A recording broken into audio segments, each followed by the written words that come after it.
Hey y'all, it's Georgia. For those of y'all who don't know me, welcome. And if you do know me, welcome back. Thank you so much for tuning in.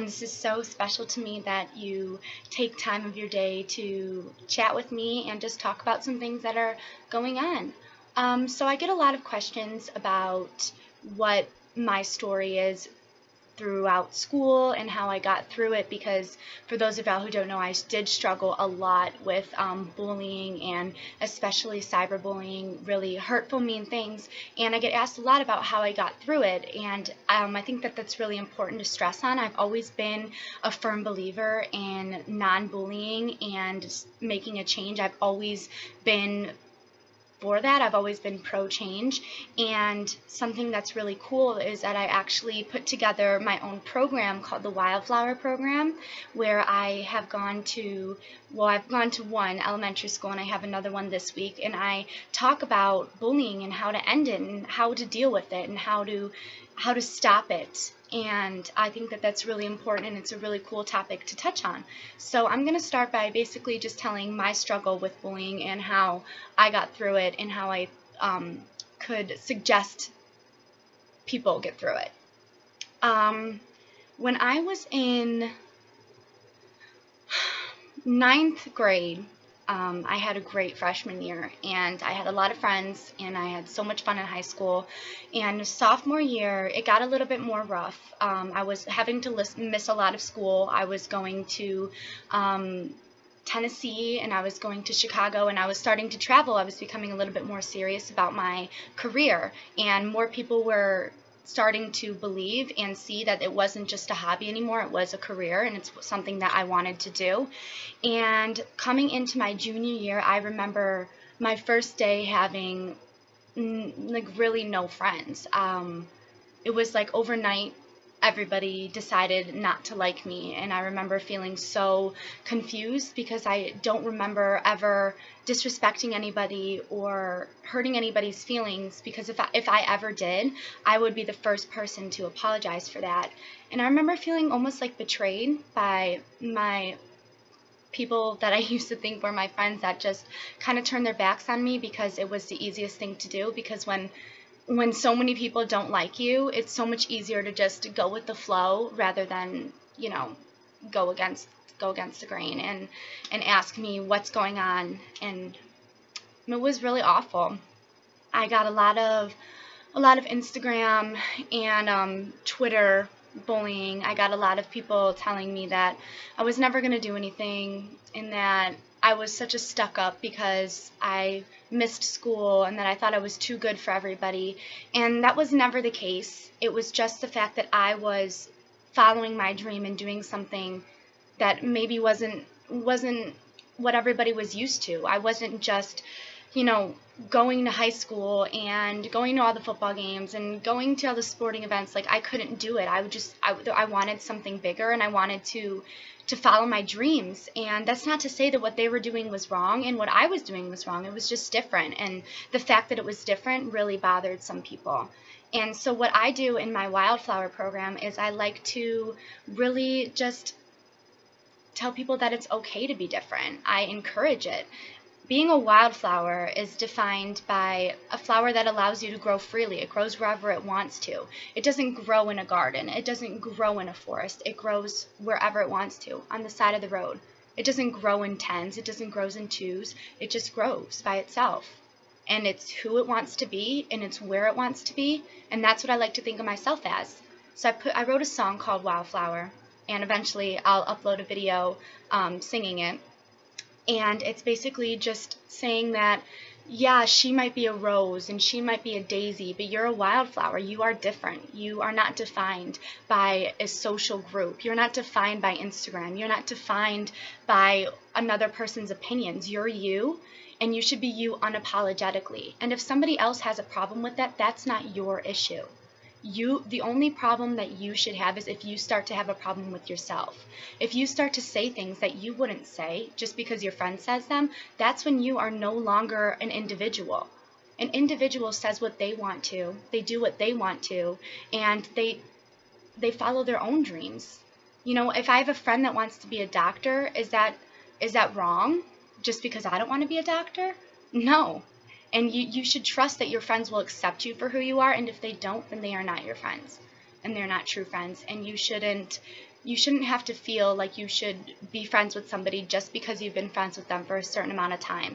You should be friends with somebody because they support you and they love you for you, not for what you're doing. Not only when you're succeeding. They should love you when you're on the ground crying, and they should love you when you're in the air smiling. They should just love you always.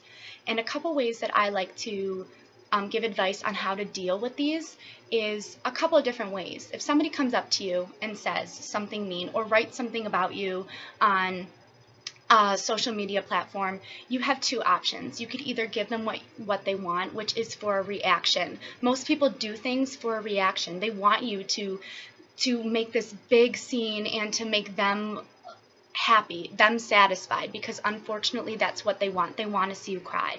And so my first advice is to always try to ignore it. I mean, log out of the social media, block them, so you just don't have to look at it anymore. And eventually it'll get boring to them. There's no reaction. Why are they doing it? It just makes them feel not satisfied. And if they say something to you in person, just try to walk away.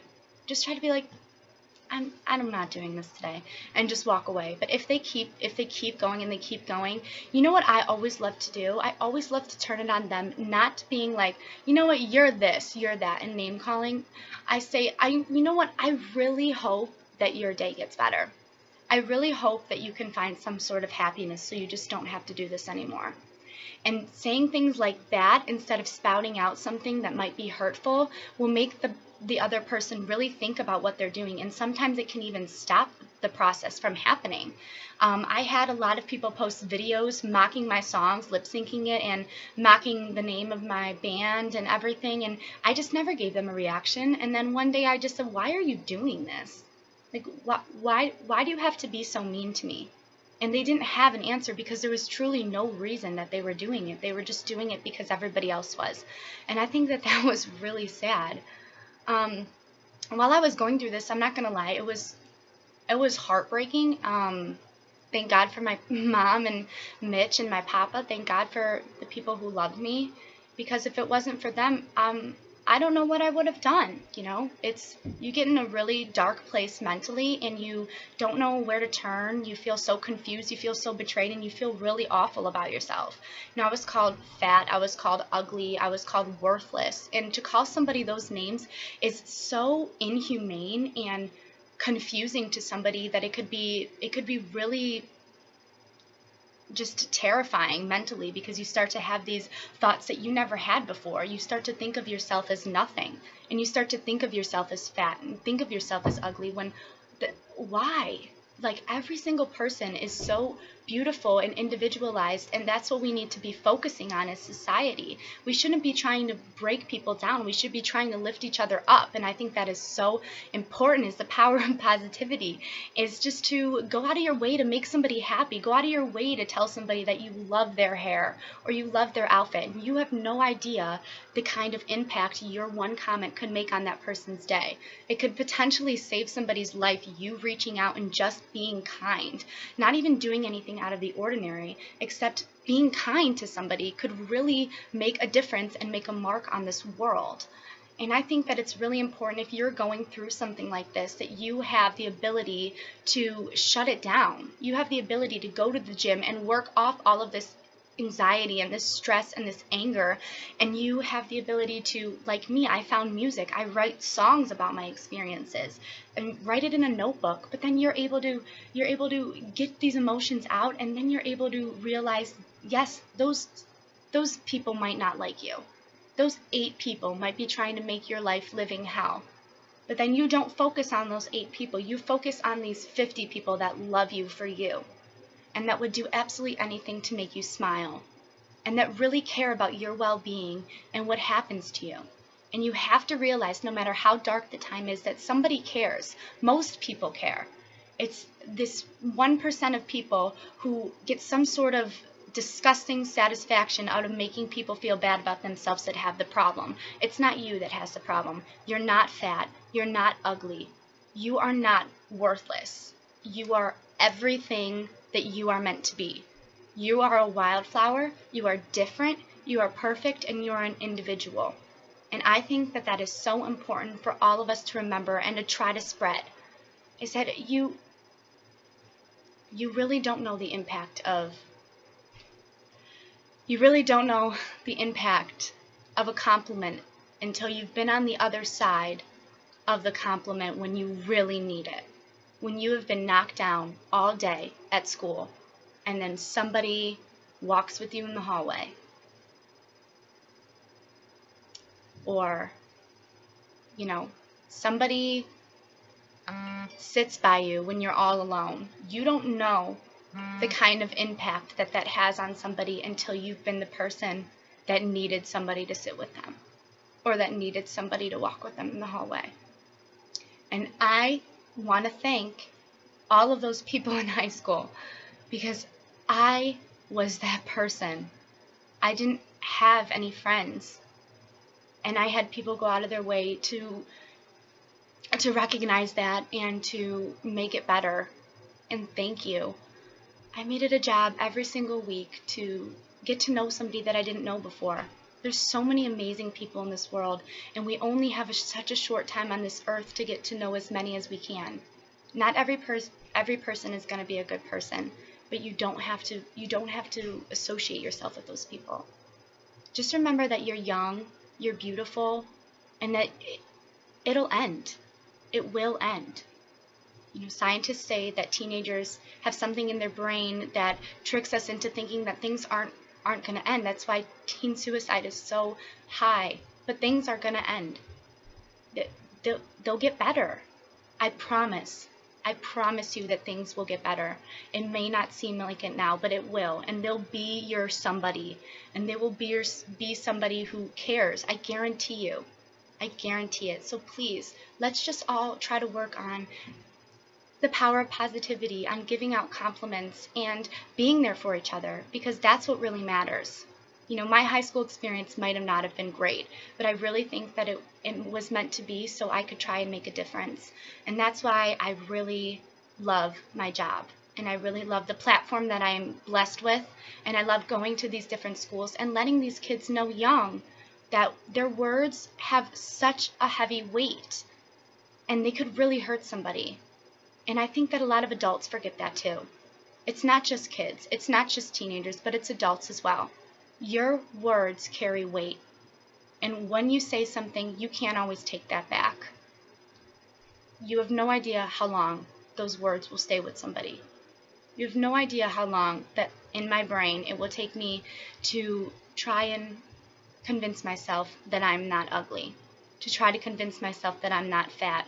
It took so long, and I'm still a work in progress. But those words will never go away. So thank you guys so much for listening, and comment your story, and let's just come together in love. I'm going to link below. I have a Facebook page. It's an anti-bullying pledge. Just take it and make that your final thing. You're not going to spread this ill air anymore. You are going to spread positivity and love and light, and you are going to be a wildflower. You're an individual, and you're not going to be apologizing for that. Thank you guys so much for listening. Love you. Bye-bye.